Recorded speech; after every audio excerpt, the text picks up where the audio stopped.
تعرف يعني ايه توليد الفكرة؟ لو انت جرافيك ديزاينر فاكيد عديت او بتعدي دلوقتي باللحظة دي. هعمل ايه في الفكرة؟ هعمل التصميم اللي قدامي ده ازاي؟ المشكلة ان انا مش عارف اوصل للفكرة اللي هصممها. مش عاوزك تقلق خالص، لان فيديو النهارده معمول مخصوص عشان اقولك على الطرق الاكاديميه والطرق العمليه اللي هتغير لك تفكيرك ده 180 درجه حرفيا، وكمان هتساعدك انك تطلع افكار جديده حتى لو كان عندك كرييتيف بلوك. فزي ما عملنا في الحلقه اللي فاتت واتكلمنا في النظري وبعد كده دخلنا في العملي، فباذن الله الحلقه ديت وبقيه السلسله كلها هتكون بنفس النظام، وهنشرح في اخر الحلقه الجزء العملي الخاص بالكلام اللي احنا قلناه في الحلقه في الجزء النظري. المهم عشان ما نطولش عليكم اكتر من كده، ما تنساش تدعمني بلايك وسبسكرايب، وعايزك تركز معايا جدا.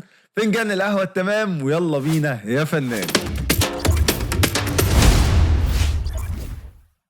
السلام عليكم ورحمة الله وبركاته، ازيكم عاملين ايه؟ يا رب تكونوا بخير. اهلا وسهلا بكم في حلقة جديدة ومفيدة من سلسلتنا الجديدة اللي انتوا حبيتوا اول حلقة فيها ما شاء الله، وهي سلسلة خطوات التصميم، واللي بدأناها الحلقة اللي فاتت في فيديو التغذية البصرية، واللي بجد حرفيا فرحان جدا بالكومنتس اللي انتوا سبتوها لي عليها. يعني كمية كومنتس ايجابية كده تخليني عايز اكسر الدنيا، وبجد بجد بجد يعني نيتي ناحية البلاي ليست ديت او السلسلة ديت هتكون حاجة عظمة بإذن الله. عرفنا ازاي نعمل تغذية بصرية والمواقع اللي بنسيرش عليها، وبعد ما بنسيرش بنجمع الحاجة اللي عجبتنا في المود بورد. بس ايه بقى الخطوة اللي بعد كده؟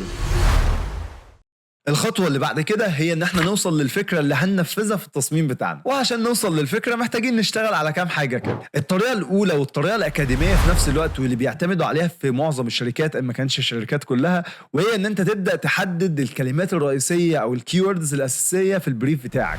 تبدأ بقى انت تربط ما بين الكلمات ديت في اطار البريف وفي اطار التارجت اودينس بتوعك، علشان خاطر تبدأ تطلع بفكرة جديدة. بص، هي الطريقة ديت اللي موجودة اوريدي على اليوتيوب، فيعني بشكل ما هنطبق عليها بشكل عملي في اخر الحلقه. تعال بقى اقول لك على شويه طرق تعملها عشان تسهل عليك الحصول على الفكره، بس ما تستخسرش فيها السبسكرايب وتدعمني بلايك وكومنت، ويلا بينا نبدا. واول حاجه عندنا وهي التعبير الحرفي، يعني ان انت تاخد الكلمه اللي مكتوبه لك تعبر عنها بالمعنى الحرفي بتاعها. فزي مثلا لو قلنا في بص للسيارات ان احنا هنهتم بعربيتك، فالاهتمام هنا راح للتعبير عنه بالدلع وتظبيط العربيه، فكأن العربيه موجوده في صالون للسيدات. او مثلا لو قلنا حمي عربيتك في دخلة الشتاء، فاحنا هنعبر عن الحمى بجد، اللي هو انت هتاخد العربيه تحطها في بانيو وتستحمى. وتاني حاجه معانا وهي انك توصل احساس معين من خلال الكنايه، وهنا انت بتسال نفسك انت عاوز توصل للشخص اللي بيتفرج على التصميم بتاعك ده ليه. فهنلعب على جزئيه المشاعر ونحلل الجمله نفسها. فكلمه الصحه بنعبر عنها في الرياضه او في اللعب بشكل عام زي لعب الكوره مثلا. فالتصميم اللي قدامك ده لعب على فكره ان انت مجرد ما هتولع السيجاره والسيجاره هتبدا يعني تنطفي لحظه بلحظه او تاكل من نفسها، هتبدا تاكل معاها برضو طموحك في اللعب وتاكل في الملعب اللي قدامك ده. فاللي هو خلاص انت حلمك كله هيطير من مجرد سيجاره. فعرفك اضرار السجاير من مجرد حته تصميم. وفي مثال تاني ان السجاير مضره للبيبيهات، فجاب لك اللهايه بتاعت البيبي وحط لك فيها سجاره كأن البيبي هو اللي هيشربها، ورغم ان هو ما جابلكش اصلا بيبي على ارض الواقع، الا ان هو عمل الكنايه ان هو يحط لك بس حاجه البيبي بيستخدمها، فانت عرفت ان هو مضر للبيبيهات. وتالت طريقه معانا وهي انك تدور على الفايده او البنفيت اللي طالعه من المنتج بتاعك او الحاجه اللي انت بتعمل لها تصميم، وتبدا توضحها في التصميم بتاعك. فمثلا النسكافيه بيشحن دماغك وبيخليك مركز، فبغض النظر ان النسكافيه نفسه مقاطعه احنا بس جايبينه على سبيل المثال، فجاب لك المخ نفسه واصل منه فيشه دايركت على المج بتاع النسكافيه كانه بيشحن منه، كأن النسكافيه ده مصدر للطاقه. وفي تصميم تاني عشان خاطر يقول لك ان النسكافيه هيخليك دايما مركز ودايما مفوق، راح جايب لك كوبايه النسكافيه على شكل منبه عشان يقول لك ان انت هتفضل مركز وتفضل منتبه طول الوقت. اما بقى رابع طريقه في ايجاد الافكار وهي الاستبدال. فمثلا هنا في التصميم اللي قدامك ده بدل البيرسول اللي بيقتل الحشرات بحربايه هي اوريدي بتاكل الحشرات، فادالك نفس الوظيفه بس بعنصر مختلف، فطلع لك العظمه اللي انت شايفها دي. وخامس طريقه معانا وهي طريقه الدمج، وهي انك تدمج طريقتين مع بعض من الطرق اللي احنا لسه قايلينهم دول، وهيطلع لك بفكره جديده. فمثلا في التصميم اللي قدامنا ده هو دمج ما بين التعبير الحرفي والكنايه، فوصل لك فكره ان السجاير نفسها بتحرق في جسمك بالمعنى الحرفي، وفي نفس الوقت هو ما جابلكش سجاير، فحقق عندك جزئيه الكنايه عن طريق الجزء المحروق اللي موجود في الايد. وقيس بقى على الكلام اللي قلناه ده كله افكار كتير جدا ممكن تطلع منهم، بس المهم انك توصل لاقرب فكره تكون مناسبه للبريف بتاعك. فمش مجرد ما تلاقي فكره شكلها حلو او عجبتك او اللي هو مطرقعه فاللي هو يلا بينا هجري ننفذها، لان هي مش شرط تكون مناسبه للمطلوب منك. طلع اكتر من فكره وشوف اقربهم للبريف اللي معاك، لان الاهم من التنفيذ هي الفكره. ويلا بينا على التنفيذ العملي. بس قبل ما يلا بينا ما تنساش تعمل سبسكرايب وتفعل زر الجرس وتدعمني بلايك وكومنت، ويلا بينا بقى.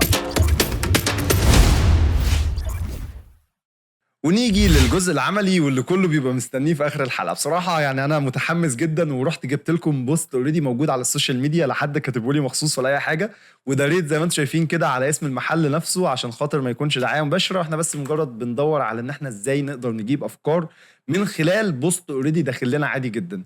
فالبوست اللي قدامنا بيقول الطعم خارج حدود المجره، الجاذبيه كلها لو اتلخصت في اكله هتكون برجر سين اسم المحل. كل طبقة فيه جاية من عالم تاني، وشكله وطعمه وريحته يشدوك ليهم من بعيد قوي. عاوز تسافر بره حدود المجرة؟ كفاية عليك تدوق برجر سين. اطلبه دلوقتي وانسى الجوع. ولو عاوز تعرف باقي المنيو في ايه سيب لنا كومنت. فبشكل سريع عايزين نحدد زي ما قلنا في الاول خالص الكي ووردز الاساسيه، دي الطريقه بتاعت الشركات اللي بيشتغلوا بيها. فاحنا عايزين نحدد الكي ووردز بتاعتنا. فاول حاجه الطعم خارج حدود المجره، فاحنا عندنا كلمه الطعم، هو مركز على فكره الطعم، طعم البرجر نفسه قوي. الجاذبيه كلها لو اتلخصت في اكله هتكون برجر سين، فاحنا عندنا العنصر اللي بيتباع اصلا ايه؟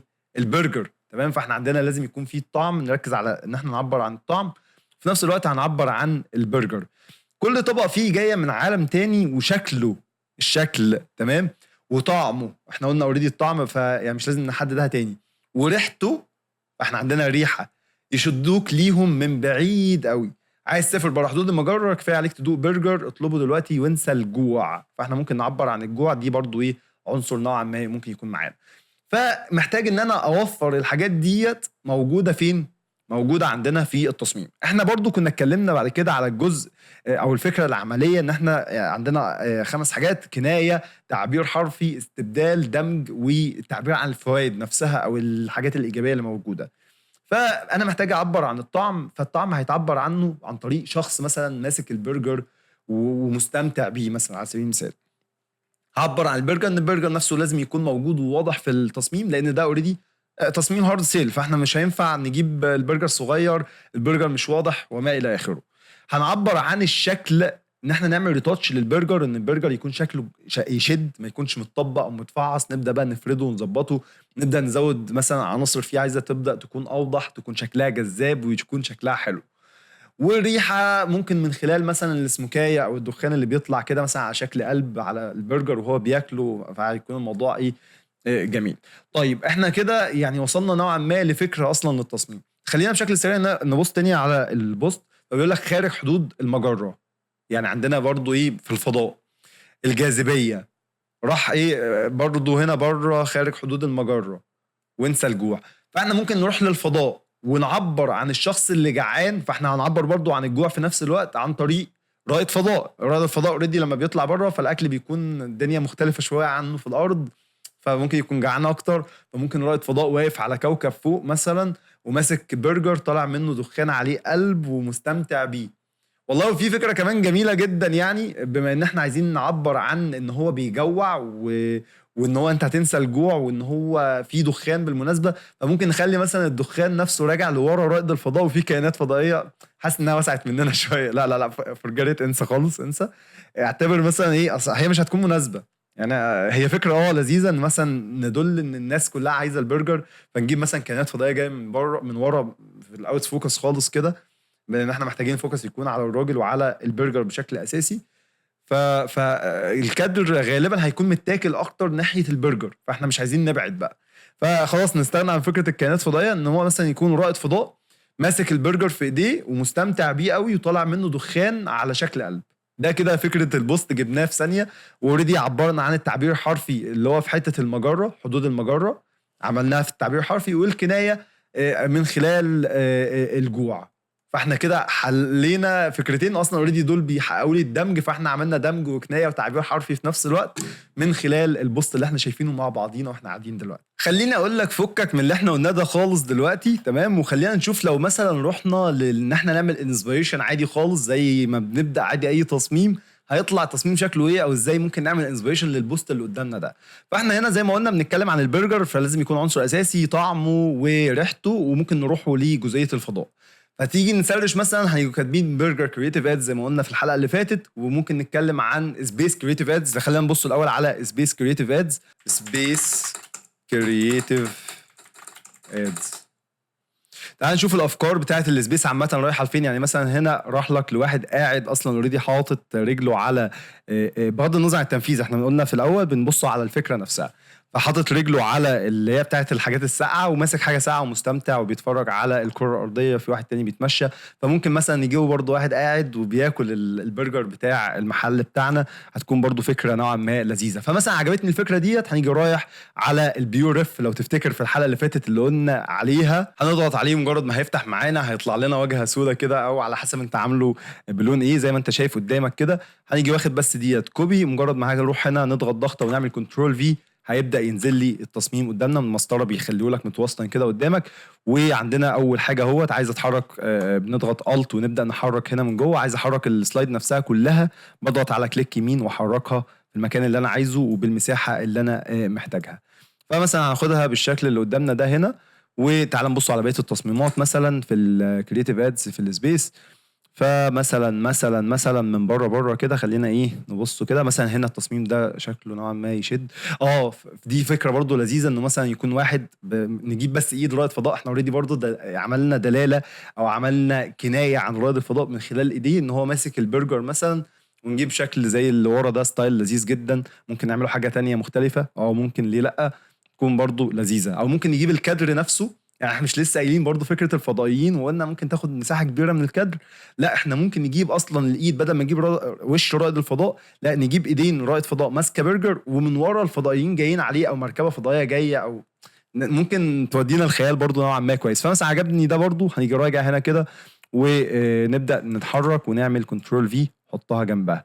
بالمناسبه يعني من مزايا بيور ريف ان انت اصلا ممكن تضيف نوت هنا تكتب اللي انت عايزه. فمثلا عجبني في ديت القعده بتاعت رائد الفضاء، معلش بكتب انجلش، القعده ممكن اعملها كده واضغط عليها اخليها مثلا هنا واصغرها زي ما انا عايز، بحيث ان انا بعرف ايه اللي عجبني هنا وايه اللي عجبني في اللي جنبها وما الى اخره، ونكتب على كل حاجه تفصيله اللي عجباني. بس بشكل سريع عشان نختصر الوقت شويه مع بعض، مش عايز اطول الحلقه دي بصراحه.